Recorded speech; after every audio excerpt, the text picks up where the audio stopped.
Okay guys, happy Easter, happy Passover, happy Good Friday.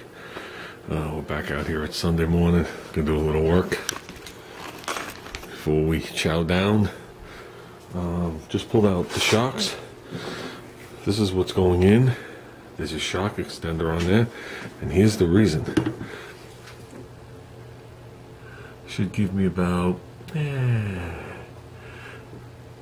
I'd have to look at it, maybe 1.5 inches more travel, but if I don't use it, the shock is shorter. So that's the way they came from the guy.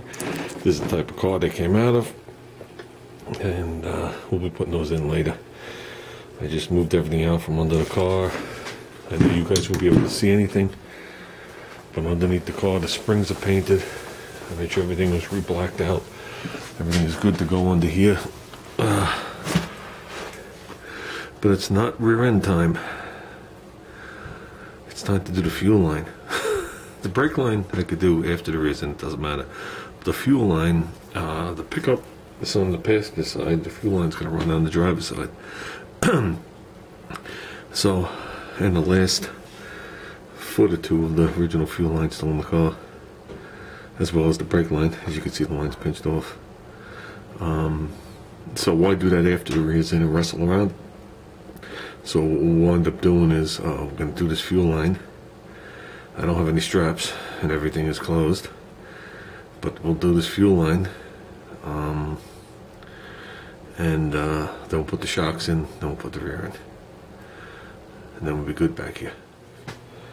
This is what we're using for the fuel line. This is the Nicopp. This is my remaining from when I did my tunnel ram, and this is basically what we're going to use. We're going to use a plumber's spring to do the bends. So obviously they're not going to be as tight as anything we do for the 3/16, but they don't really have to be. This line just has to make it within 6 inches of the tank, and to me within 6 inches of the fuel pump, or to where the frame rail comes, and we're good to go. So we should have enough here. I don't have enough to do it twice. This stuff is a lot more expensive than the thin stuff, so I don't remember what I paid 2 years ago for this, but it was not cheap. This is genuine Nicopp brand. It's a different color, so the mixture, something's different, and this has been aging. But I've had the caps on it, so we're good. Okay, all the old remaining stuff is out. We have run the fuel line up to about right here, and that's where I decided to cut it.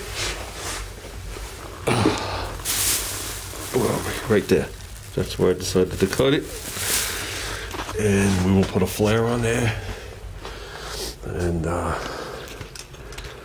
continue on with the second piece, because there's no way to make all these bends all the way to the back. It's impossible. So I got no problem with that.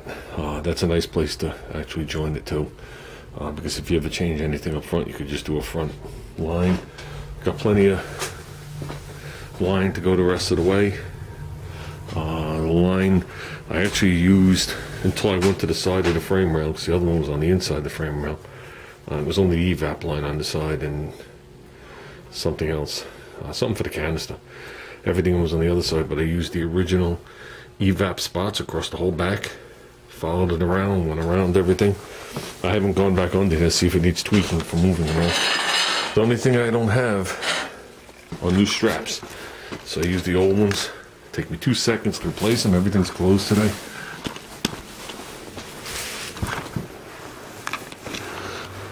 And basically, went to the original spot, came down, followed the floor, went to an original spot, went around my thing, had to hug the floor. Whoops, had to hug the floor somewhere. And as soon as the floor went up, it went up. It's the only way to do it. And that's it, and that'll be fine. And then here to here we got to work on the sender. So we'll loop something nicely around the shock, and this is the vent for the rear, and I still have the vent for the tank over here, but this is cut off from the canister. We'll work on that separate, and that's it. Now we got to run a brake line. I don't have a tab like this tab here. I'm gonna need one of those over here somewhere. Am I going to run the brake line the same exact spot? Maybe. maybe, and then just double loop it. Well, not up to here, but from here back, double loop it with another eyelet, which I don't have those really either. I want ones that totally hold it in. We're not touching here, we're good. So just a gradual curve, nothing fancy schmancy. Okay, we got the shocks in. I had to screw on those extenders all the way. I didn't realize they weren't on all the way. Junior had taken them off, and I did them black, like the guy had them.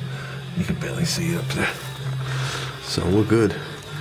The rest of that fuel line I could do with the rear end, and the brake line has nothing to do with the rear whatsoever. Actually, I need the rear end to know where to put the little tab. I don't have to lay here to do it. I'm going to be doing the brake line under here. So we could slip this rear end. Oh man, I don't have much more time out here. There's people in the house. Okay, it's in. I just went under there to see if we were going to have enough clearance for that rear cover. Because the rear does go back as the springs flatten. And right now, I got over 1 inch clearance to it using that straight edge on the flat end. So we'll see how it works out. If not, we gotta alter something. So, and that's it. We're calling it. I'm replacing the U-bolts.